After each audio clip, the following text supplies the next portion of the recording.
Bueno, bienvenidos entonces a nuestro seminario virtual del mes de noviembre en español, Fundamentos de la Iluminación bajo tecnología LED, el cual estará a cargo de Ben Díaz. Próximo slide, por favor.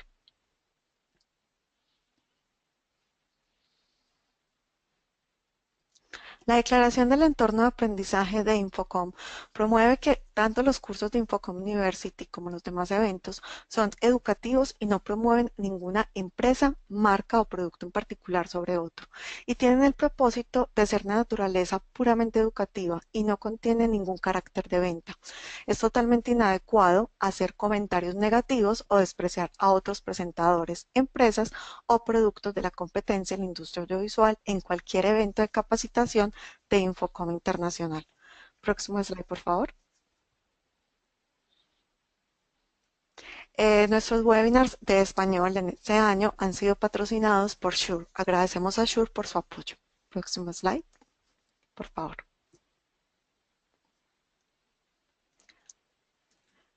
Bueno, tenemos los sistemas inalámbricos Microflex de Shure, que brindan un nuevo nivel de rendimiento para salas de juntas y ambientes de conferencia. Si alguno de ustedes necesita más información sobre este producto, pueden visitar la página web que aparece abajo, que es es.shure.com, o contactar a soporte@shure.com para más información. Próximo slide, por favor. Bueno, tenemos más información. Creo, ven que podemos eso, para yo terminar como de listo. Los sistemas inalámbricos Microflex permiten administración. Ok, puedes devolverte si me haces el favor. Gracias. Permite una administración avanzada de baterías recargables, un software de control que permite configurar y monitorear todos los parámetros del sistema desde la web. También coordinación de frecuencia automática, modelos de micrófono inalámbrico, de cuello de ganso, de cuerpo y de mano, una conexión en red de audio digital Dante, conectividad de Ethernet y sistema inalámbrico con encriptación AES-256. Entonces, como les dije, pueden solicitar más información acá en lo que aparece en pantalla. Ahora sí, próximo slide, por favor. Bueno, entonces acá ya los dejo con Ben, quien será nuestro presentador del día de hoy y quien nos hablará un poco de él y luego ya entraremos en materia. Bien, Ben, bienvenido y muchísimas gracias por estar con nosotros. Bueno, pues muchas gracias a vosotros, por supuesto, muchas gracias a Infocom Internacional por, bueno, pues por tener la deferencia de invitarme a dar este webinar. La verdad es que agradeceros a todos los asistentes también en primer webinar que estoy dirigiendo para uno de los estamentos más importantes a nivel formativo en el ámbito audiovisual y quisiera aprovechar pues eso para dar las gracias a Ana María Restrepo, a Cecilia Poe, que a Rodrigo Casasus, pero también bueno pues a otra gente de Infocom con la que he tenido trato como Víctor Alarcón, como Verónica Marín o como Sergio Gaitán, entre otros, ¿no? Bien, bueno, un poco lo que vamos a ver en este webinar es siempre ligado al entorno de la iluminación LED. Es un ámbito complejo, extenso, y me gustaría que de alguna manera de esta charla se sacara pues, unos conceptos claros, unas claves muy claras, y bueno, pues que tampoco se diluyeran en una confusión de conceptos técnicos complejos, ¿no? Digamos que el ámbito electrónico es un ámbito que aquí no vamos a tocar más que de refilón y bueno, pues intentaré de alguna manera hacer una retrospectiva de los tres grandes sectores, ¿no? Tanto integración como arquitectura como espectáculos, y tocarlos de una u otra manera, pero no hacer nada específico, ya que, bueno, pues en otro contexto sí que podemos profundizar más a fondo, ¿no? Pero el motivo de esta charla o de esta presentación, de este webinar, es de algún modo presentar, hacer que ese muro que hay entre el usuario y el fabricante, pues se tire un poco abajo, ¿no? Que de alguna manera el usuario entienda bien los conceptos que se manejan en la industria del LED y que el fabricante llegue más al usuario a través de un entendimiento mutuo, ¿no? Porque a día de hoy el mundo de la iluminación de LED pues es muy amplio, hay mucha información en la red, pero lo que cuesta precisamente es orientarse entre estándares y brujulearse un poco, saber un poco de lo que hablamos, ¿no? Bueno, este soy yo y un poco os cuento un poco de dónde vengo, el background que tengo, etcétera. Pero bueno, quisiera empezar ya porque hay muchos temas que tocar. Lo primero que quisiera comentar es el contexto histórico en el que se mueve la iluminación del LED. No hay que entender que, lejos de lo que se pueda pensar, el LED no es una tecnología nueva en absoluto. El primer LED se fabricó, el primer diodo emisor de luz se fabricó en los años 20, aunque las investigaciones sobre el LED pues son de principios de siglo, ¿no? Si creo recordar que en 1907 es la primera vez que se trabaja con muchos de los componentes que luego serán determinantes, la creación de los LED. Pero bueno, no es hasta los años 60, a través de Nick Holoniak, que tenemos el primer LED, ¿no? Quizá es más importante para el contexto en el que estamos hablando ahora, para este webinar, ese año de 1993, donde en Japón, tres personas que luego recibieron el premio Nobel por ello, crean el primer LED azul de alto brillo, ¿no? ¿Y por qué esto es importante? Bueno, como veremos después, porque el LED en prácticamente todos los contextos trabaja mediante mezcla de color aditiva, RGB, y por tanto tener un buen LED azul era prioritario, ¿no? A la hora de poder hacer mezcla. En 1998 aparecen los primeros chips de LED blancos, es decir, LEDs que no necesitan mezclar RGB para poder crear luz blanca, sino que directamente el LED ya emite luz blanca en una determinada temperatura de color, y es algo que es bastante determinante en la industria. Y a partir de 2010 pues empezamos a ver como ya en el mercado la presencia de LED es muy grande, ¿no? Muy impactante. Es importante también entender en el contexto histórico el concepto de la cronología del color, es decir, los primeros LED que llegaron al mercado fueron chips de LED rojos. Después llegaron los verdes, después los amarillos, ámbar y finalmente los azules, que es lo que más costó. ¿Por qué es importante entender esta cronología? Porque de alguna manera nos explica que el precio es muy diferente entre ellos y que producir LEDs rojos es relativamente sencillo porque hablamos de 50, 60 años de desarrollo de ese tipo de chip, mientras que otros LEDs, como los LEDs azules, son mucho más complejos de producir, no tanto porque sean complejos en producción, sino porque hay mucho menos desarrollo de este tipo de chip.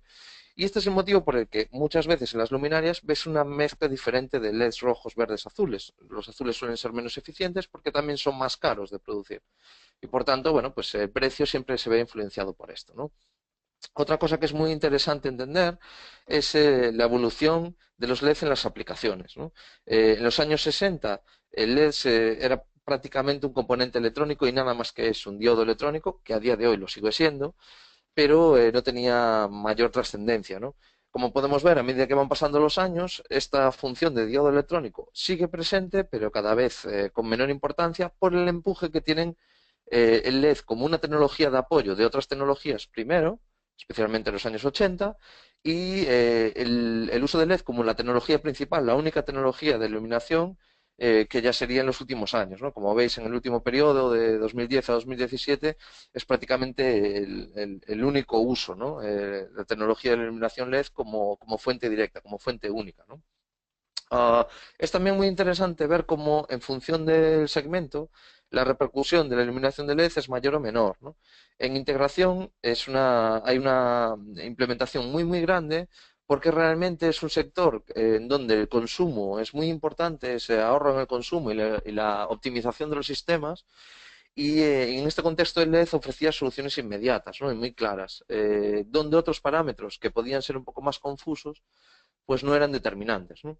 En otros segmentos, como en el caso del espectáculo, estos factores sí eran muy determinantes y eso hace que hasta el año 2005 pues prácticamente no haya presencia de LED en el mercado profesional, ¿no? Sí lo había, pero no como para sustituir a lámparas de descarga o lámparas de incandescencia que eran las que dominaban el sector en ese momento. A partir del año 2005 la curva es muy pronunciada y a día de hoy la presencia de LED pues ya es masiva, ¿no? Otro segmento, como el de la arquitectura, vemos que la curva es mucho más lineal, básicamente porque los proyectos arquitectónicos tradicionalmente se desarrollan en estrategias de 5, 10, 15 años, ¿no? Entonces, la renovación de los equipos tarda un tiempo, mientras que en el ámbito del espectáculo pues se renuevan con más facilidad, ¿no? Y por último, el ámbito del broadcast, que sería televisión, cine, etcétera, donde el LED ha empezado a despegar ya hace un tiempo, hace unos 5 años, pero que no se ha implementado con la fuerza de otros segmentos, ¿no?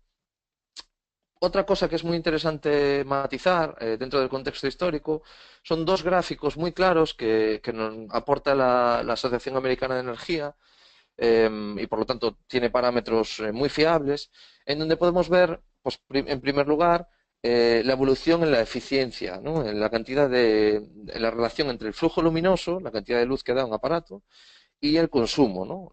La energía que consume. Entonces, lo que tenéis a la izquierda son parámetros de lúmenes por vatio, parámetro de eficiencia, y lo que es muy interesante de este gráfico es que vemos que lo que se nos dice habitualmente, que es que la LED, el LED es una tecnología del futuro, pero no del presente, que le queda mucho al LED, pues no es cierto, ¿no? Como podéis ver, realmente desde el año 2015 la curva en las eficiencias es muy alta, pero realmente a partir del año 2020 no habrá un gran cambio, ¿no? En las eficiencias. Realmente vamos a trabajar más o menos los mismos parámetros y no se estima que en los próximos 15 años haya grandes cambios, aunque evidentemente siempre hay un progreso, como en todas las tecnologías, ¿no? Pero este gráfico nos deja muy claro que ya estamos en la época del LED, ¿no? Estamos totalmente dentro. Este es el otro gráfico que es determinante, que es el del precio del chip de LED. A la izquierda veis el precio en dólares de los chips de LED y podéis ver que en 5 años, de 2010 a 2015, los precios han bajado de manera radical, tanto que ha tenido una repercusión en el mercado espectacular, ¿no? No solo a nivel técnico, sino a nivel de modalidades de negocio. Se han creado muchas modalidades de negocio diferentes, muchos oficios diferentes también relacionados con ello, y el LED, bueno, pues ha pasado de ser una herramienta, una luminaria de sustitución, a ser una herramienta de iluminación en sí misma, con un potencial mucho más amplio, ¿no? Pero vemos que del año 2015 en adelante, la progresión que se espera, la bajada de precios, ya es muy, muy, muy reducida, prácticamente inexistente, ¿no? Lo cual nos quiere decir nuevamente que ya no vale esa fórmula que de alguna manera se esgrimía siempre que se hablaba de LED, de que las generaciones de LED se están renovando constantemente y que en 2 años, en 3 años, veremos cómo esa tecnología se quedaría obsoleta, los precios bajarían, etcétera. Vemos que ya no es tan así, ¿no? Lo fue en su momento, sin duda, y desde luego en los últimos 7 años lo hemos vivido, ¿no? Pasando ya al ámbito de la perspectiva comercial, es importante hablar de ciertas cosas claves, ¿no? Primero, entender que hay dos caminos claros para evaluar las luminarias LED. Uno es el camino de la intención, es decir, yo tengo una necesidad y como tengo una necesidad determinada por una aplicación determinada, pues voy al mercado. El mercado me ofrece un producto directamente para mi necesidad y de ese producto derivo pues una industria, unos medios de producción que crean de manera masiva ese producto, ¿no? Este es uno de los caminos. Y otro de los caminos es el camino del valor, ¿no? El camino del resultado. Es decir, yo quiero conseguir algo, sé en qué números me estoy moviendo y sé que el artículo que yo necesito de LED tiene que tener un valor determinado para provocarme un resultado determinado. Con ese valor yo voy al mercado, no solo un valor monetario, sino un valor de tipo de componentes, calidad, etcétera, etcétera. El mercado me deriva un precio y si ese precio tiene aceptación, pues entro dentro de una industria. Son conceptos muy, muy, muy básicos y que están presentes en muchas otras industrias tecnológicas, pero en el caso de LED es determinante para entender lo que está pasando a día de hoy. Esa industria, una vez que tiene toda esa información y esa demanda de los usuarios, lo que hace es pasar a unos medios de producción determinados. Y aquí hay dos caminos también muy diferenciados. Normalmente se habla del camino del precio y el camino del progreso, ¿no? El primer camino, que es el del progreso tecnológico, básicamente es el que desarrollan los fabricantes de las grandes marcas, ¿no? Que es a través de investigación y desarrollo, lo que se hace es evolucionar técnicamente el LED para llegar a un tipo de tecnología muy, muy diversificada, muchos tipos de tecnologías diferentes para muchas aplicaciones diferentes y dejar que el usuario, en base a libertad de mercado, escoja pues un tipo de tecnología u otra, ¿no? Esto es un poco el camino que siguen los fabricantes. El otro camino es un camino más de usuario, donde el usuario solo está interesado en un tipo de tecnología si es viable económicamente y si la gestión comercial de esa viabilidad le permite un rédito a él como usuario y un futuro como industria, ¿no? Como negocio. Esto tiende a procesos de convergencia. ¿Por qué? Pues porque al final lo que quiere el usuario es tener aparatos que sirvan para muchas cosas, que requieran el menor gasto posible y que valgan para la mayor cantidad de cosas posible, ¿no? Y esto implica la creación de estándares. De alguna manera, las empresas, los fabricantes, las marcas siempre están a medio camino entre la producción de estándares fiables y el evitar esos estándares, porque de alguna manera crear un estándar fijo para todos también limita de alguna manera el progreso, ¿no? Ah, Otro punto muy interesante en el tema de la perspectiva comercial son una serie de factores clave a la hora de crear una luminaria LED, ¿no? Todo el mundo cuando habla de LEDs habla del chip de LED. Y lo que piensa siempre es eso, pues qué tipo de chip usas, de qué calidad tiene, qué precio tiene, etcétera, etcétera, ¿no? Lo que veis ahí con iniciales básicamente son los colores en los que puede ser fabricado un chip de LED. En este caso estaríamos viendo R de rojo, G de verde, B de azul, W de blanco, A de ámbar, Y de amarillo, M de magenta y P de púrpura. Hay muchos otros colores, otras dominantes, pero estas son, digamos, las más utilizadas y las que se producen de manera masiva. Ves también que hay dos tipos de tecnología muy claros. Uno es la tecnología SMD, que se aplica fundamentalmente en vídeo, pero también en iluminación, y otra que es la COB o la COB, que es la que más se utiliza para luminarias que llevan una lente delante, ¿no? Ambas tipos de tecnologías, pues ahora no voy a profundizar mucho en este tema porque es complejo, pero básicamente es el tipo de ensamblado o de ensamblaje de los chips dentro de la luminaria es lo que determina que sea una tecnología u otra y cada una tiene sus características. No es necesariamente una mejor que otra, ¿no? Una vez que tenemos estos chips de LED y los tenemos ensamblados, tienen lugar dos procesos dentro de la luminaria, que uno es el encapsulamiento, que básicamente es la protección de todo el sistema, es decir, cómo de protegido está ante los factores externos, y otro es el grupo óptico, es decir, la cantidad de lentes que se añaden al sistema para que la luz sea modulada de una manera u otra, es decir, que los ángulos de luz sean más abiertos, más cerrados, con más impacto lumínico, con menos, con más saturación, con más contraste, etcétera, etcétera. Lo que veis ahí en encapsulamiento como IP, bueno, pues la mayoría de vosotros lo sabéis. Básicamente IP es International Protection, luego hablaremos de lo que significan estas cifras, ¿no? Y en grupo óptico, pues estáis viendo ahí cuatro tipos de ópticas, hay más, pero básicamente OpenFace es abierto, es decir, sin lente. Fresnel es un tipo de lente que es la que se usa en los faros marítimos, la más utilizada en el sector. PC es plano convexa, un tipo de lente más dura. Y difusión básicamente es lo que hace es bifurcar o difurcar la luz, ¿no? Cuando se le añade este encapsulamiento y el grupo óptico al chip de LED, básicamente se convierte en una luminaria profesional y a partir de ahí entran todos los procesos de marca en cuanto a investigación, desarrollo, producción y calibración de esas luminarias para que finalmente llegue al especificador, ¿no? O a la persona, al usuario, que de alguna manera la va a comprar. Uh, Tres condicionantes muy importantes a la hora de evaluar comercialmente un LED son estos tres, ¿no? Uno es el return of investment, o sea, el retorno de la inversión, que básicamente es la relación entre el coste inicial, lo que nos cuesta la luminaria, y su rentabilidad. Es decir, cuánto tiempo vamos a tardar en rentabilizar esa inversión inicial en función de consumos, en función de gastos, bla, bla, bla. Otro factor clave, quizá el más controvertido en el mundo del LED, es el factor de mantenimiento.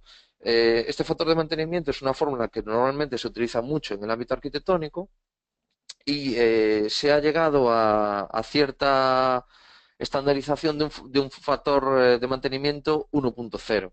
¿Qué significa ese factor de 1.0? Básicamente lo que quiere decir es que no hay deterioro, pero esto no es cierto. Todos los LEDs tienen una caída, todos. No hay ningún LED que no tenga caída ni deterioro con el paso del tiempo. Lo que ocurre es que es muy difícil determinar ese ámbito, digamos, hasta qué punto influye o no, porque, bueno, pues unos fabricantes lo incluyen en el factor de mantenimiento, otros no, unos lo especifican, otros no, y eso genera una pérdida determinada en los proyectos, en los concursos públicos, y por eso la mayoría de gente obvia este factor, pero siempre hay una caída. Y luego está el after sales, que quizás sea lo más determinante en ciertos contextos, y básicamente es la garantía que te da el fabricante o como yo suelo decir, la confianza que tiene el fabricante en su propia luminaria, que eso es lo que es una garantía realmente, así como el soporte, ¿no? Donde hay una gran diferencia entre que el soporte sea nacional y por lo tanto siempre que hay una incidencia se resuelve en el momento o no, ¿no? Pasamos directamente a lo que es la pirámide de los 4 años. Bueno, esto es un concepto que yo he intentado desarrollar creo que es bastante interesante. Básicamente lo que explica la pirámide de los 4 años es que todo producto en el ámbito de la iluminación, especialmente en el mundo del espectáculo, pero también en los otros mundos, es que cada producto tiene un ciclo de 4 años, ¿no? Primero es el año de presentación, donde normalmente las marcas no hacen ventas en todo ese año, sino que presentan un modelo determinado. El segundo año, por eso lo veis resaltado en amarillo, es el año clave, es un umbral en el que hay un paso. A un lado del umbral está el usuario, al otro lado del umbral está el fabricante, y en función de cuántas veces ese producto pase el umbral hacia el usuario, es decir, cuántas veces se compre, cuántas empresas confíen en el modelo, pues estaremos hablando de una tendencia global, que sería el año 3, o de una caída paulatina del producto dentro del mercado hasta su desaparición, ¿no? Si se convierte en una tendencia global, porque el umbral ha sido pasado muchas veces por el usuario, llegamos a un cuarto año que es la expansión local, y entonces es cuando empezamos a ver ese producto en todos lados, ¿no? En el ámbito medio, bajo. Pero esto querría decir que el producto ya han pasado 4 años de que se haya presentado y el producto ya es un éxito total. Si pasa ese cuarto año, entonces el producto se convertiría en dos cosas. Si han ido bien las ventas en el cuarto año, sería un producto clásico y por tanto un estándar. Y por tanto un producto siempre fiable, una luminaria fiable. O bien puede convertirse en un producto descatalogado porque no tiene demanda en el mercado, porque no ha saltado ese umbral y entonces ese producto va a salir del mercado. Esto es interesante a la hora de evaluarlo como especificador, saber cuándo se están especificando productos que van a ser descatalogados y cuándo se especifican productos que son éxitos ya fuera, ¿no? Vale, esto en cuanto a la perspectiva comercial.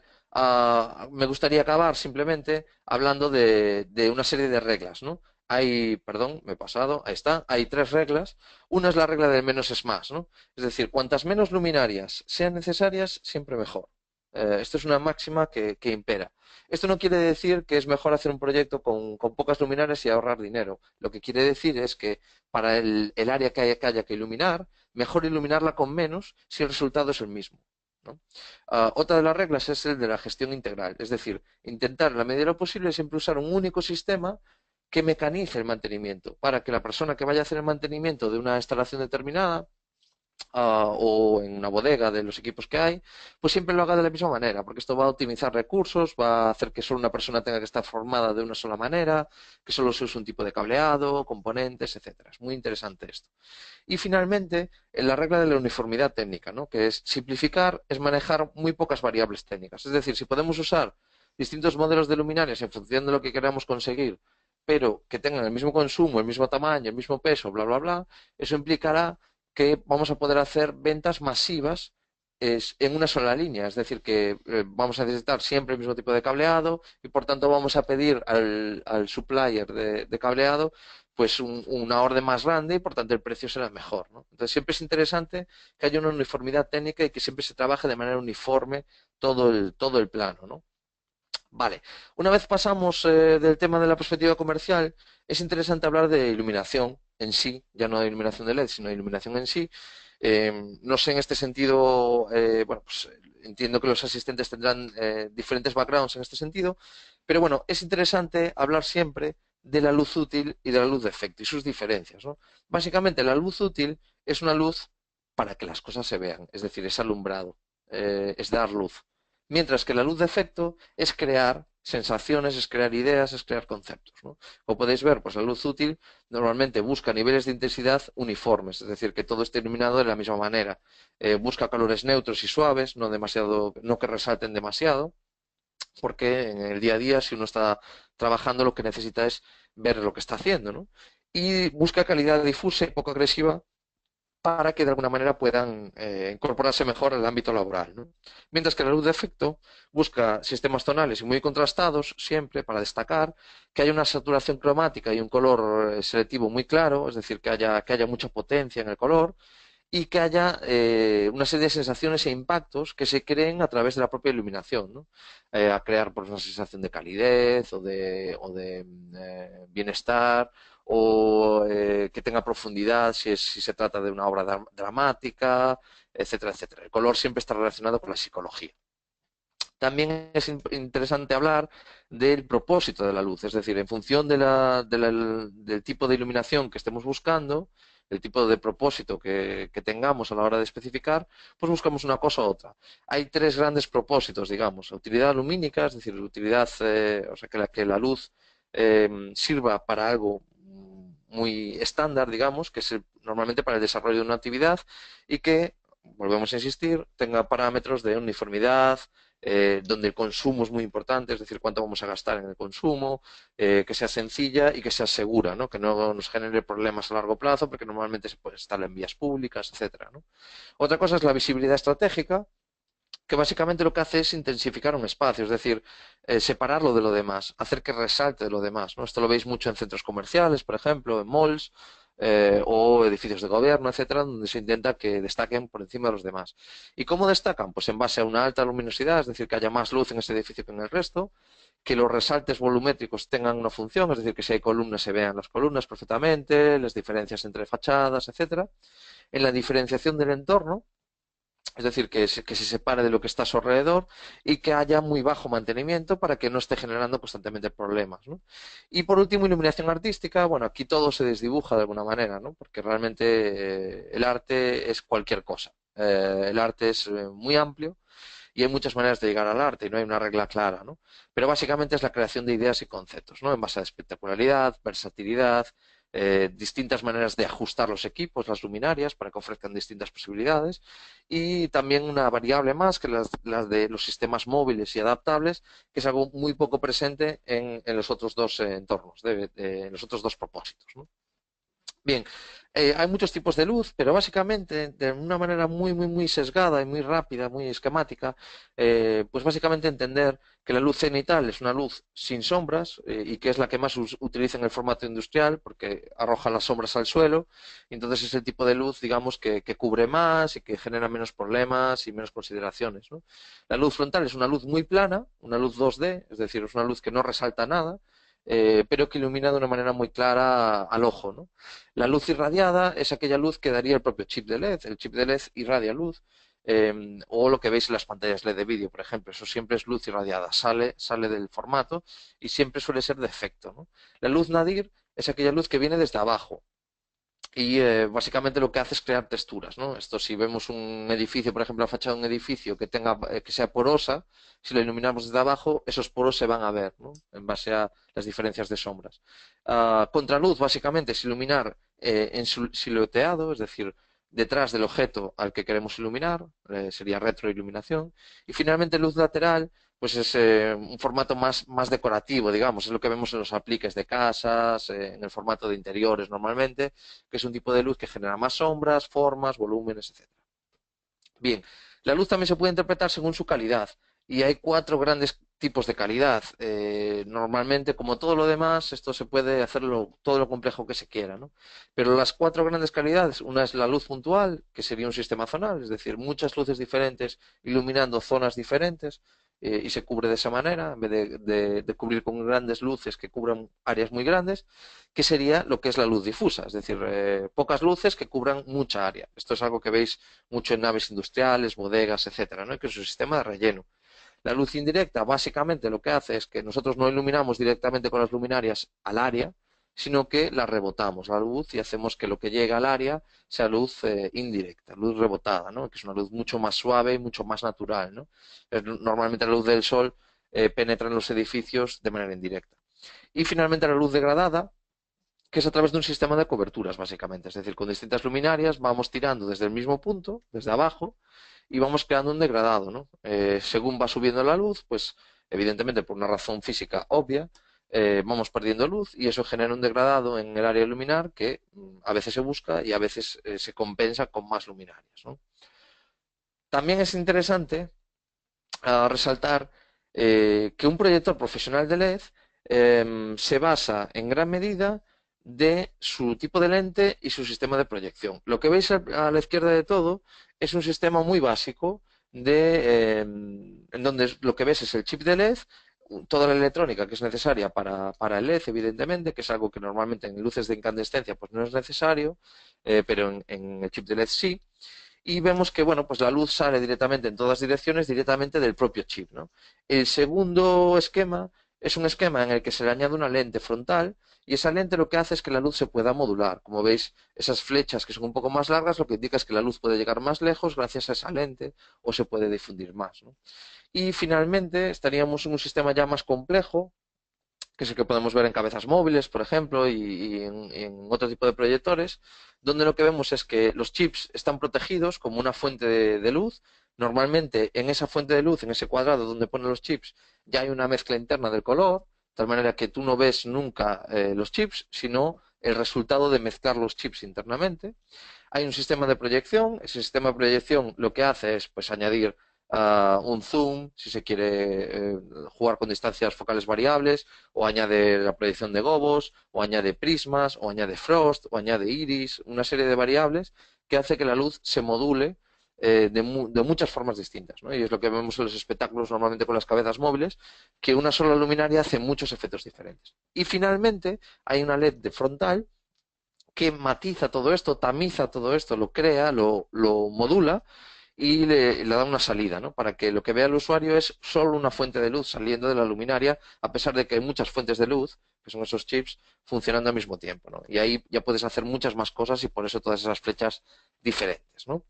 Um, vale, finalmente, en cuanto a iluminación aplicada, me gustaría hablar de esto que son las relaciones entre cobertura y distancia y que es algo muy, muy, muy importante entender que una luminaria tiene una relación en la cobertura entre la distancia X, es decir, la distancia desde la luminaria hasta el área de iluminar, y una distancia Y, que es la cobertura que da en el área de iluminar. Es decir, si tenemos una fachada de 10 metros y sabemos que cada luminaria a 5 metros me abre 5 metros, bueno, pues sabemos que necesitamos dos luminarias a 5 metros de distancia para cubrir toda la fachada. Eso es una cobertura.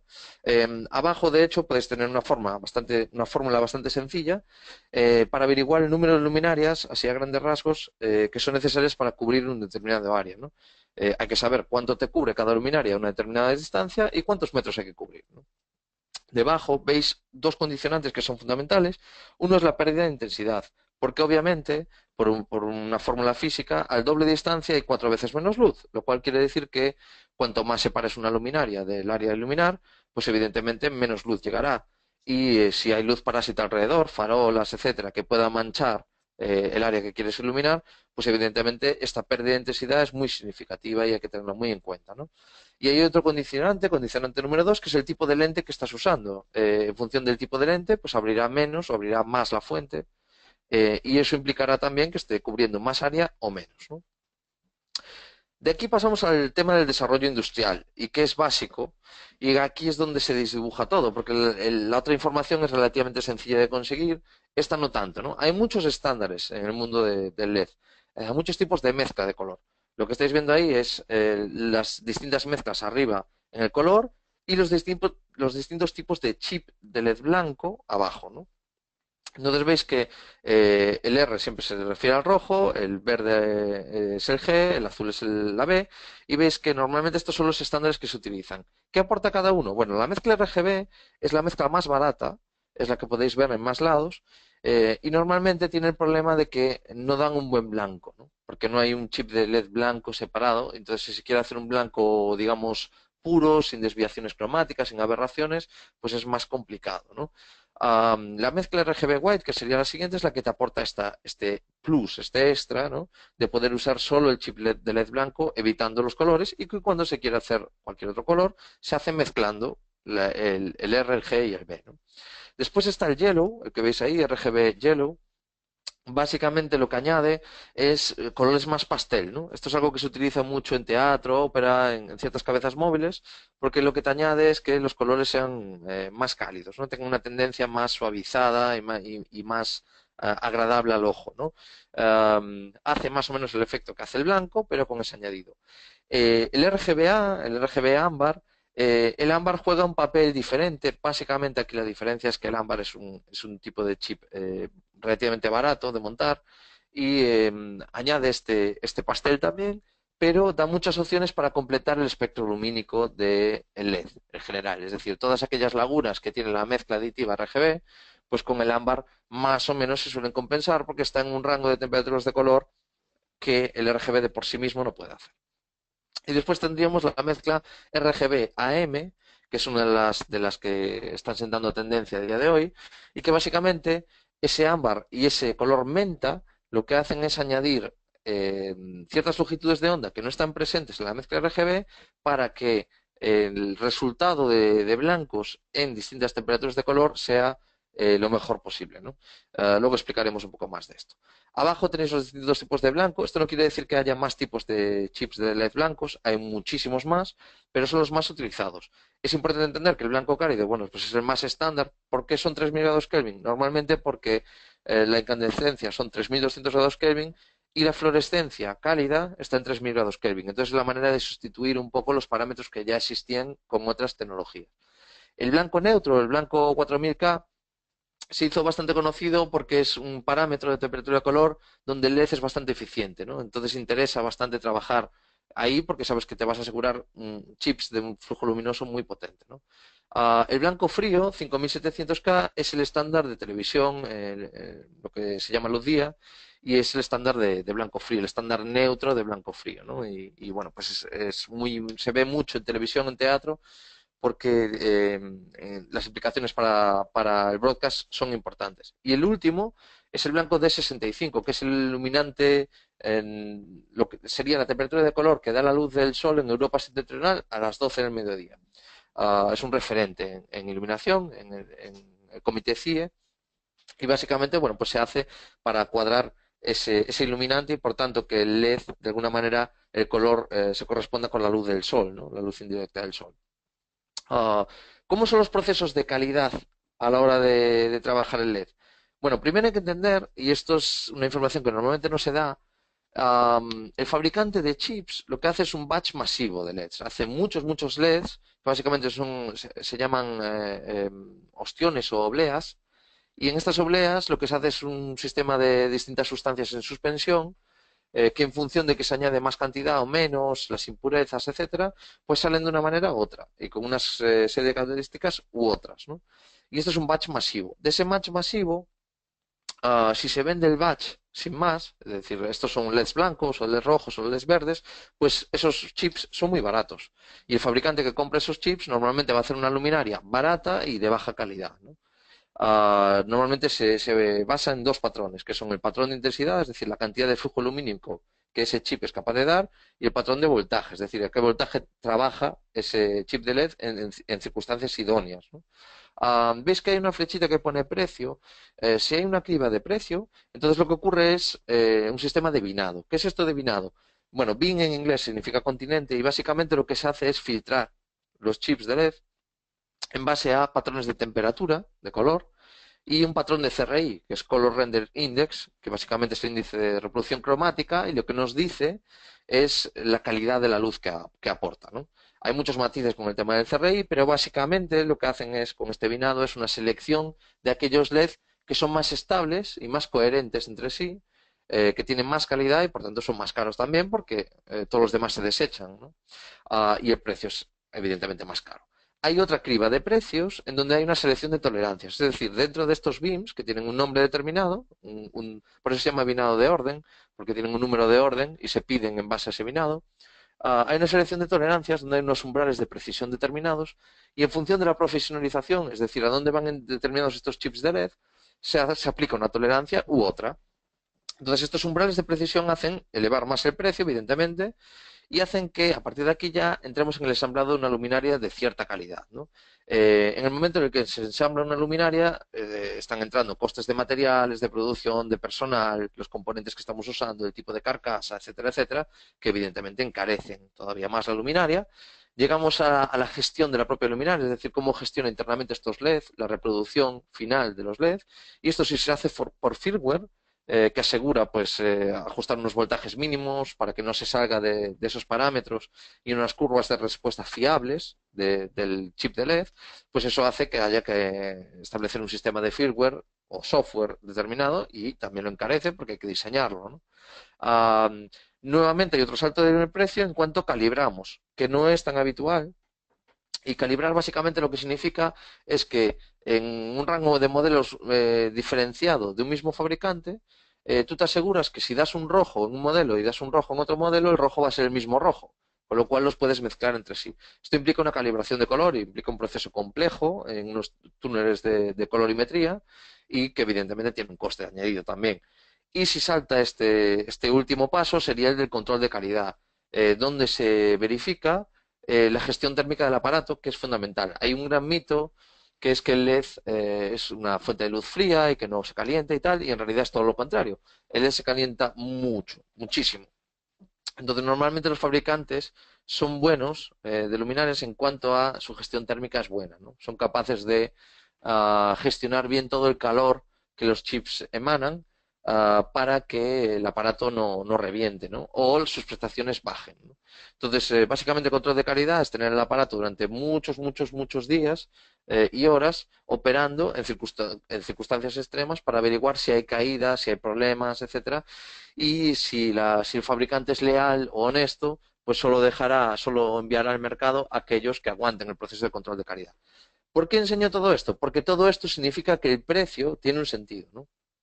Vale, en certificaciones IP, aquí la estamos viendo las dos. Bien, ¿qué significa una certificación IP? Bueno, la certificación IP, básicamente es International Protection, lo que significa, y es un tipo de protección de la carcasa, del encapsulamiento, que lo que hace es que el aparato esté protegido de toda la influencia externa, ¿no? Arena, polvo, humedad, temperaturas, etcétera, ¿no? Lo que tenéis ahí, la primera cifra de una IP, ahí tenéis básicamente lo que quiere decir, ¿no? A grandes rasgos, básicamente veis que a partir del valor 5 es cuando es realmente interesante, ¿no? Un IP20 lo que asegura, por ejemplo, es que no le entra un brazo la mano de un niño dentro de la luminaria, ¿no? Por seguridad.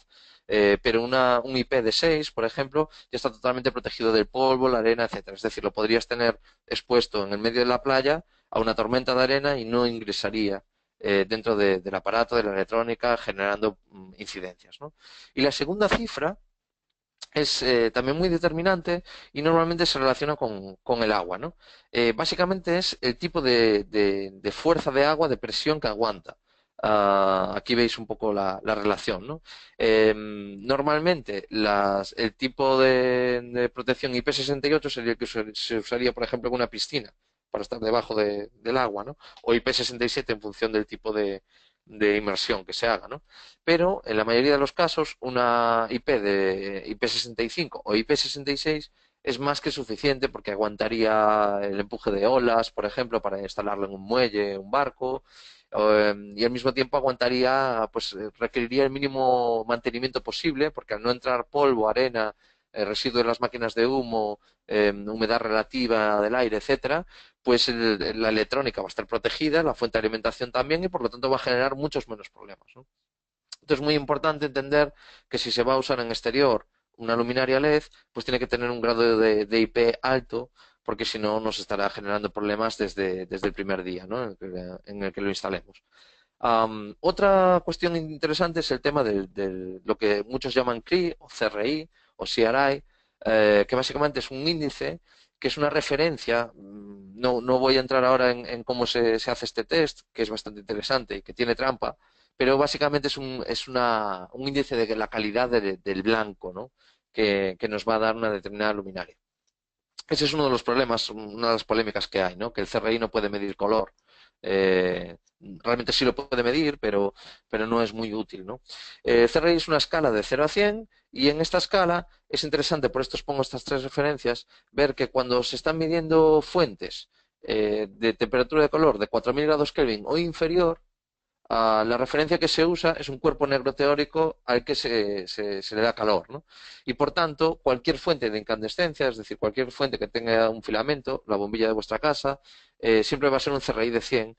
Y ante eso, el LED nunca va a ser un CRI de 100, porque no puede competir con un filamento, ¿no? Siempre va a ser un espectro discontinuo. Los CRIs típicos que se encuentran en esas temperaturas de color pues son de 75 o de 85, más o menos. Este es un buen CRI en esas temperaturas de color. Si en cambio es más de 4000 grados Kelvin, bueno, entonces la referencia sería la luz del sol, ¿no? Lo que explicábamos antes, el D65, donde el sol es un CRI de 100 y un LED que llega a 90, pues está bastante bien. ¿Qué es esto de CRI de rango completo? Pues básicamente es un CRI que pueda en todas las temperaturas de color mantener un CRI alto, ¿no? Y esto ya se ve en luminarias que son capaces de hacerlo, ¿no? Que te dan un CRI de 90 en 3000 grados Kelvin, un CRI de 90 en 5600, un CRI de 90 en 10000 y siempre en la misma luminaria, sin tener que cambiar de luminaria, ¿no? Y sin tener que cambiar de chips de LED, ¿no? Ah, bien, de aquí pasamos al análisis tecnológico, ¿no? Que es lo que nos interesa mucho, en general, a los especificadores, a los usuarios, porque nos brujulea muy bien sobre qué comprar o hacia dónde ir, ¿no? Hacia qué tipo de tecnología ir. Y el primer factor del que quería hablar es el tema de la eficacia o eficiencia. El término técnico exacto es eficacia, porque eficiencia se mide de otra manera, ¿no? Se mide en porcentajes. En eficacia se mide en lumen por vatio, es decir, una relación entre flujo luminoso y consumo. Y básicamente es una medición que siempre tiene que hacerse después de óptica. Hay mucha confusión en este aspecto porque mucha gente dice necesito una eficacia de 150, 200 lúmenes vatio y resulta que una luminaria de bajo nivel pues puede darlo y lo que está indicando es cuánto da el chip. Pero no hay que hablar de lo que da el chip, sino lo que da después de óptica, es decir, la luz que sale finalmente del proyector, cuál es la eficacia energética que da. Y siempre, por fuerza, tiene que ser menor a la del chip. El chip tiene que ser mucho mayor la eficacia, porque el chip no tiene nada, es luz pura. Y los lúmenes se miden no en función de la distancia, sino de toda la luz que es capaz de salir de una misma fuente. Mientras que cuando pasa a través de ópticas, a través de sistemas de proyección, zooms, etcétera, pues evidentemente hay una pérdida, ¿no? Y esa pérdida influye mucho en la eficacia, en la diferencia entre consumo y flujo. Por norma general, los chips de LED blancos siempre son más eficientes, pero están más limitados porque a la hora de reproducir color, pues es imposible. Necesitas sistemas dicroicos, sistemas de filtraje para poner cosas delante de la fuente y hacer que se conviertan en color. Sin embargo, cuando usas LED RGB, pues tienes la opción de hacer el blanco y además tienes colores muy intensos, ¿no? Sin necesidad de filtrar nada. Y después, bueno, pues saber que si uno quiere un CRI alto, un CRI alto, eso implica que siempre el chip va a ser mucho menos eficiente, ¿no? Es decir, que siempre va a consumir mucho más. Luego otra cosa es la eficacia volumétrica, que es algo de lo que se habla menos, pero que es muy importante para el comprador, porque realmente esto lo que mide es la diferencia entre la intensidad lumínica que da y lo que pesa. Entonces, claro, el juego del fabricante siempre es añado chips, cada vez más chips, y si el aparato es enorme, me da igual, porque al final, a fin de cuentas, la intensidad lumínica que da es muy alta. Pero claro, esto como usuario tiene muchas implicaciones, ¿no? Necesitas más estructura, ¿no? Para montarlo. Por eso es interesante saber cuánto pesa en función de la intensidad que da. Y si tienes que añadir aparatos, los añades, pero el peso siempre va a ser mucho menor y las dimensiones de los aparatos va a ser menor. Entonces, de alguna manera evita la tendencia de que se añada más LED para aumentar la intensidad, ¿no? Y es interesante también porque permite entender la calidad del diseño, ya que si un aparato es muy pequeño y pesa poco, quiere decir que la innovación tecnológica, el diseño, está muy bien hecho, porque la gestión térmica está bien hecha, ya que cuanto más pequeño es un aparato, menos disipa el calor y por tanto más fácil es que se estropee. Si el fabricante saca este producto tan pequeño y con tan poco peso, quiere decir que tiene muy estudiada la gestión térmica y que va a ser muy improbable que este aparato tenga incidencias con el paso del tiempo, ¿no? Vale, también es un indicativo de la capacidad del fabricante para crear la luminaria y no la capacidad del chip en sí, ¿no? Otro factor interesante en el análisis tecnológico es el tema de las horas de vida, ¿no?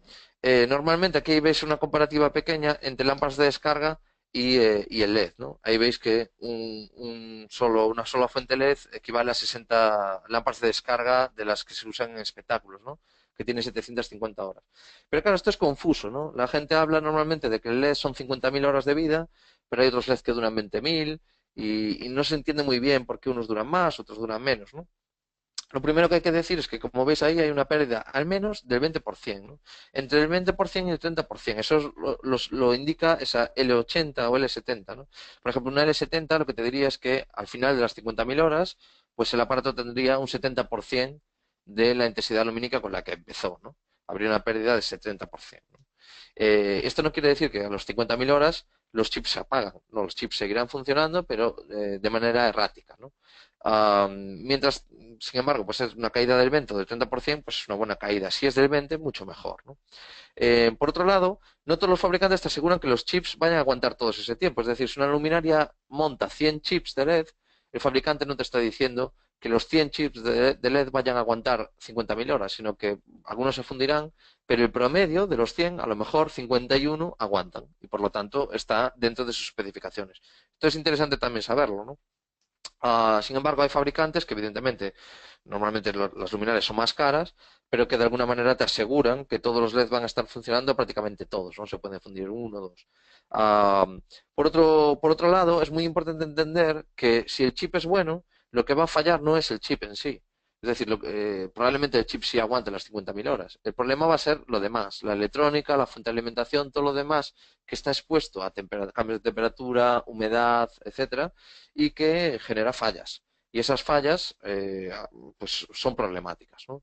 Entonces, por eso es importante el tema del encapsulado, que la protección IP sea 65, 66 mínimo, porque de alguna manera te asegura que la electrónica y las fuentes de alimentación están realmente protegidas, ¿no? Por otro lado, tenéis el tema del sobrevoltaje, que básicamente lo que se hace es, algunos fabricantes sobrevoltan, o sea, dan más voltaje del necesario a los chips para que produzcan más intensidad lumínica, pero esto siempre reduce las horas de vida y la eficacia, ¿no? Hay que tenerlo siempre en cuenta si nuestra previsión, por ejemplo, para una instalación determinada, la estamos haciendo en función de la cantidad de horas que va a durar y, por tanto, que el retorno de la inversión es a 5, 10, 15, 20 años vista, ¿no? Y por último, no hay mayor seguro que una garantía larga. Es decir, cuando te ofrecen, un fabricante te ofrece una garantía muy larga, quiere decir que están seguros de que en ese tiempo el producto no va a dar problemas, ¿no? Porque un fabricante evidentemente juega con esa variable, ¿no? Si el vendedor apenas da garantía o las evita de alguna manera, pues quiere decir que no hay mucha fiabilidad, ¿no?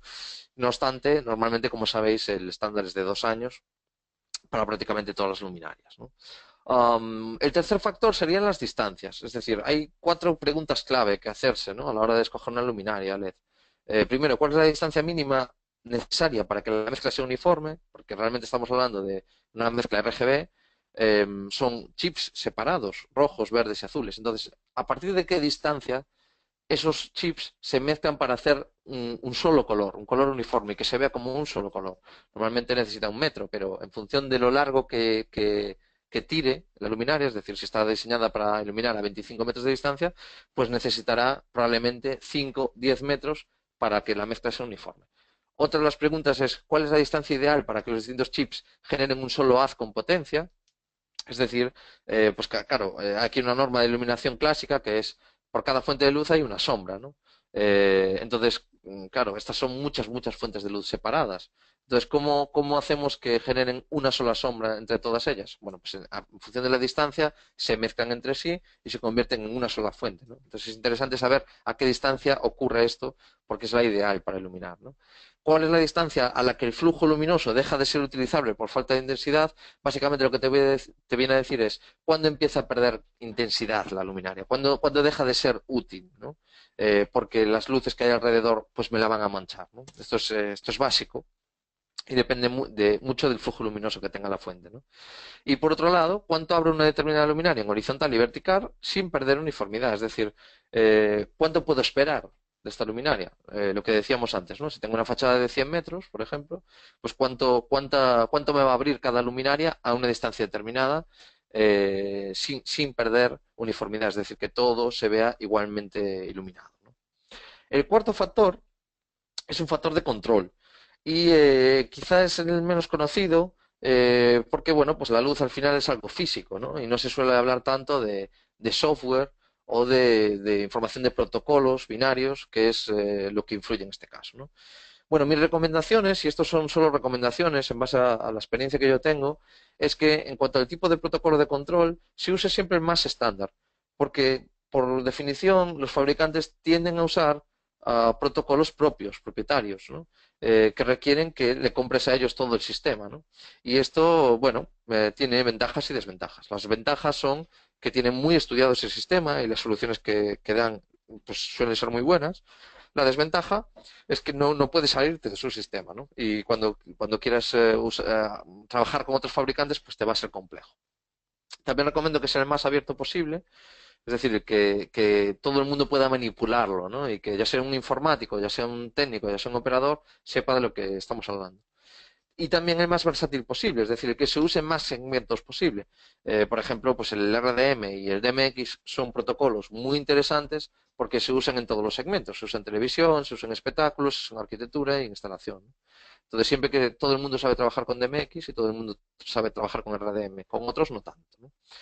Programación o secuenciación, bueno, pues yo lo que recomiendo es que si no se requiere algo complejo, como un espectáculo, es decir, si se requiere algo que cambie de color, simplemente en una fachada o algo así, es mejor si trae un secuenciador interno, es decir, si la propia luminaria puede operar y secuenciar algo sin necesidad de un controlador externo, pues mucho mejor, ¿no?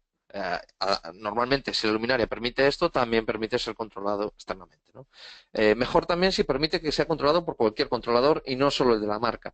Y mejor si puede operarse de 16 bits, que básicamente lo que quiere decir es que puedes manipular con mayor precisión cada uno de los canales de color. Es decir, que si el rojo está operado 8 bits, significa que tienes en DMX valores de 0 a 255 para modificar ese rojo.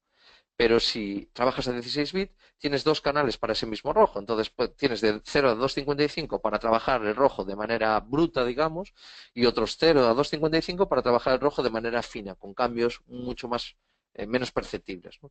Y eso añade suavidad y calidad al color, ¿no? Luego, actualización y ajuste, es decir, que cuanto más sencillo sea el acceso al aparato, a controlarlo, a ajustarlo, pues mejor, ¿no? O cuanto más fácil sea el menú, etcétera, porque todo el mundo lo va a entender. Cuantos más parámetros, mejor también, porque vas a poder tocar frecuencia, por ejemplo, que a lo mejor luego cuando viene una cámara, pues es interesante. Vas a tocar parámetros de calibración, por ejemplo, es decir, vas a poder hacer más cosas sin tener que mandarlo a fábrica, ¿no? Y cuanto más calibrado esté mejor, porque vas a poder siempre añadir aparatos que tengan la misma calibración que los demás y al final cuando des un mismo color, todos te van a dar el mismo y no va a haber diferencias entre sí, ¿no? Esto se ve mucho en aparatos de bajo coste que ni siquiera nuevos son capaces de dar un mismo azul entre sí, ¿no? Y bueno, pues ahí va el precio también, ¿no? Evidentemente el resultado es mucho peor. Finalmente, la monitorización remota, que es algo relativamente nuevo, que está muy relacionado con Smart Light o Smart Buildings o Urban Stages, hay muchas definiciones, que básicamente lo que permiten es que tú de manera remota sepas lo que le pasa a estas luminarias LED, que si tienen problemas con las temperaturas, que si tienen problemas con la humedad o si tienen un error determinado. De tal manera que no estés haciendo un mantenimiento periódico de los aparatos, pasándote siempre por una instalación o para ver lo que le ocurre al aparato, o esperes a que se funda una lámpara determinada o deje de iluminar para ver lo que ocurre, ¿no? Sino que de alguna manera, de manera inalámbrica, de manera remota, a través de software o de internet, te va cantando cualquier problema que pueda tener, ¿no? El último factor, el quinto factor, y con esto acabamos la presentación para que podáis hacerme preguntas si queréis, es el tema del servicio postventa, ¿no? Y hay una serie de preguntas clave, ¿no? Las tres grandes preguntas son las que veis a la izquierda, ¿no? Es decir, primero, ¿cuál es la respuesta que te va a dar el fabricante con esta luminaria LED? ¿Cuál es la respuesta de esta luminaria LED? ¿Hay un contacto siempre permanente? Es decir, yo puedo llamar a una persona en todo momento para hacer mis cuestiones. Hay un técnico certificado en ese país, es decir, van a tener que mandar el producto a Europa, Australia, China, o voy a tener a alguien en el país que me lo pueda arreglar en el momento, ¿no? Hay opciones de reemplazo en garantía, es decir, después de un año de uso, si hay un problema grave, ¿me van a sustituir el aparato o me van a obligar a repararlo, eh, aunque tarden 6 meses en hacerlo, ¿no?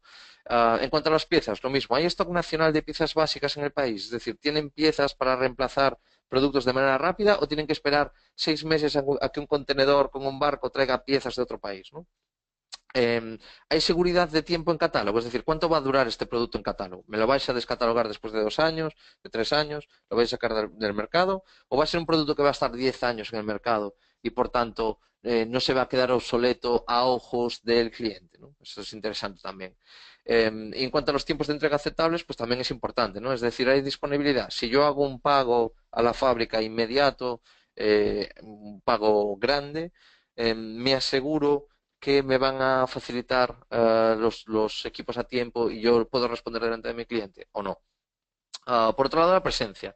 Es decir, hay capacitación de la marca. Después de hacer una instalación grande o un teatro o un set de televisión, ¿va a venir la marca a enseñar a mis técnicos o no? O simplemente me van a mandar los productos y como mucho un manual.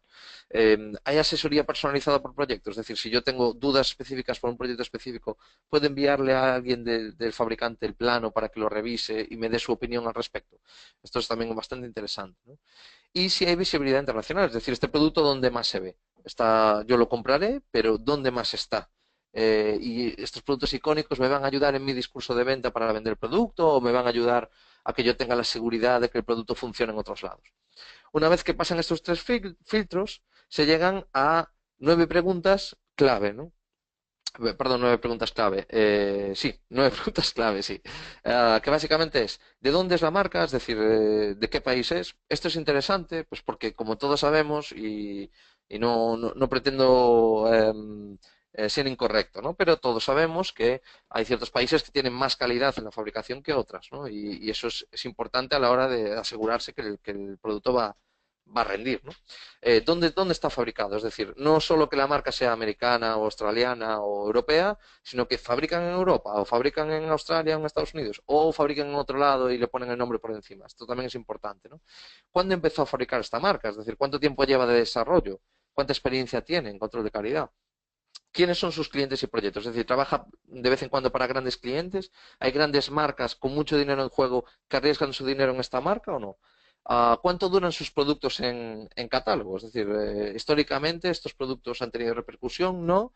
¿Y durante cuánto tiempo? ¿No? ¿Cuál es su relación entre calidad y precio? Y esto es una valoración muy personal, ¿no? Y cada uno hará la suya, pero a poco que uno sepa de componentes, pues sabe que si se usan, por ejemplo, conectores Neutric, pues es una luminaria de cierto nivel de calidad, porque, bueno, pues ya solo el conector tiene un coste amplio, ¿no? O si se usa aluminio, pues evidentemente el aluminio es más caro que plástico, ¿no? Luego, por otro lado, cómo de innovador es su diseño, es decir, qué solución innovadora diferente me aporta, porque esto es un valor también para presentar en un determinado proyecto, trabajo, etcétera. ¿Cuál es su posicionamiento en el mercado? ¿Dónde está situado con respecto al resto de marcas, competencia, en, segmento, sector, etcétera? Si lo puedo ver en una feria, ¿no? Etcétera. Y cuánta información aporta, es decir, cuánta información me da el fabricante sobre esta luminaria, cuánto puedo saber de ella. ¿Tiene curvas fotométricas? No. Puedo encontrar archivos para Dialux, eh, archivos de emulación, me facilitan las cosas, no, cuánta información me dan sobre el voltaje, sobre el tipo de lentes que usan, sobre los materiales que usan, dimensiones, etcétera. Y cuanta más información se aporta, lógicamente más seguridad tiene el fabricante en la calidad de su producto y más capacidad tenemos nosotros para diseñar nuestros proyectos, ¿no? Bien, pues básicamente esto ha pretendido ser el webinar. Espero no haber sido muy denso y no sé si queréis, pues podemos ahora empezar a contestar a vuestras preguntas si las tenéis. Listo. Mil gracias, Ben. Pues sí tenemos algunas preguntas. De todas formas, el tiempo es muy corto. Entonces, voy como a seleccionar algunas y las personas que su respuesta, pues no reciban su respuesta, les pido entonces que por favor le escriban a Ben para que él les ayude con la información que ustedes necesitan. Tengo una pregunta que dice, ¿no existe la mezcla CMY en LED? Sí, la mezcla CMI o CMY significa cian, magenta, yellow. Es una mezcla a través de dicroicos, es decir, un sistema de filtraje donde hay tres paletas, una cian, una magenta y una amarilla, que se ponen delante de la fuente de luz y permiten crear colores mediante mezcla sustrativa, no mezcla aditiva, que es la mezcla RGB, ¿no? Es un tipo de sistema no electrónico, sino mecánico, con los inconvenientes de cualquier sistema de mezcla mecánico, que es que pues, estas paletas pueden entrar o no entrar, estropearse, perder, ensuciarse y por tanto hacer que la luz que pasa a través no sea la adecuada, los colores intermedios no son demasiado interesantes y evidentemente la intensidad lumínica es menor. Pero sí existen sistemas CMI, sobre todo en las cabezas móviles, uh, donde la fuente de luz LED, el chip de LED es blanco y se usan dicroicos porque el LED blanco es más eficiente y interesa más el color blanco que los colores. Ok, perfecto. Tenemos esta otra pregunta que dice, ¿podrías compartirnos alguna infografía acerca de cómo leer las especificaciones técnicas de una luminaria? Sí, bueno, los propios fabricantes, todos los fabricantes facilitan un montón de información a este respecto, ¿no? Claro, en función de la aplicación tienen un sentido o otro. Por ejemplo, en el ámbito de espectáculos, los planos fotométricos, en donde lo que se explica básicamente es los luxes, es decir, a qué distancias ilumina, o sea, cuánta intensidad tienes a cada distancia, no es determinante en espectáculos, pero sí es muy determinante en arquitectura. Entonces, realmente hay muchas maneras de leerlo, pero básicamente la mayoría de los fabricantes facilitan esta información. De todas maneras, si buscáis en Internet cualquier tipo de, o sea, alguna simple búsqueda de archivos fotométricos, veréis un montón de maneras de interpretarlo, que normalmente siempre es un cono de luz que va de más luz a menos luz en función de la distancia, siempre con esa regla que dije antes, que apunté antes, de al doble distancia, 4 veces menos luz. Ok, voy entonces como ya a dar una última pregunta porque ya el tiempo, como les había comentado, se nos acabó y les pido a las personas que no le respondimos pues que le envíen sus preguntas a Ben directamente. Esta dice, ¿será el LED el estándar por muchos años o será el láser como en los videoproyectores? Bueno, esto es una muy buena pregunta. Realmente la tecnología láser está aquí para llegar y para crear un impacto. La tecnología láser es todavía anterior al LED y en el ámbito médico pues es muy utilizada, ¿no?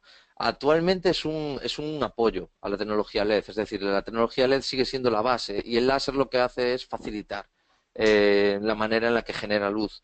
Entonces sí, es correcto. En el futuro vamos a ver una relación muy clara entre láser y LED y de la mezcla de las dos vamos a ver muchas fuentes, sobre todo en el área del vídeo, en el área de la proyección de vídeo, donde tiene más opciones de éxito. En el ámbito de la iluminación, el LED va a ser LED y no tiene mucho sentido meter láser de por medio. Porque tiene ciertos inconvenientes graves en ciertas especificaciones. No quisiera entrar muy a fondo en el tema, pero sí es una buena pregunta y sí lo veremos en el futuro. De todas maneras, el LED no es solo la luz del futuro, sino la luz del presente y, por supuesto, en los próximos 20, 30 años, como mínimo, será el estándar absoluto. Perfecto, bueno, entonces recuerden escribirle las otras preguntas a Ben. Acá en la pantalla están viendo su email y recuerden que la grabación de este y otros webinars la van a poder encontrar en infocom.org/recorder webinars o también en la página de español que es espanol.infocom.org. En recursos están las grabaciones. Ben, próximo slide, por favor.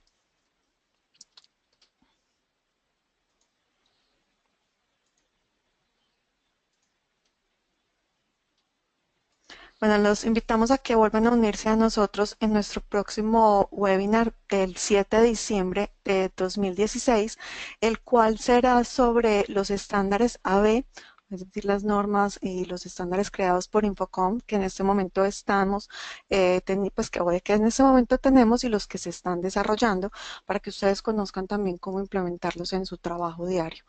Pueden ver todos los seminarios que vamos a tener en nuestra página en español, en el enlace que ahí les mostramos, y todos los eventos que también vamos a tener estarán en nuestra página en español. Estos han sido nuestros webinars de este año, pues y los que tenemos también planeados, solamente nos faltaría el de diciembre y comenzamos de nuevo en 2017 en enero. Próximo slide, por favor.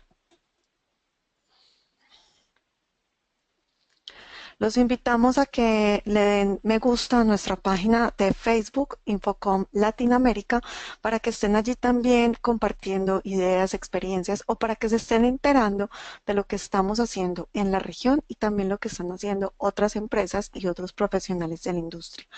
Ben, muchísimas gracias y pues los esperamos entonces el 7 de diciembre y gracias Ben por acompañarnos y orientarnos en este maravilloso tema. Muchas gracias a vosotros.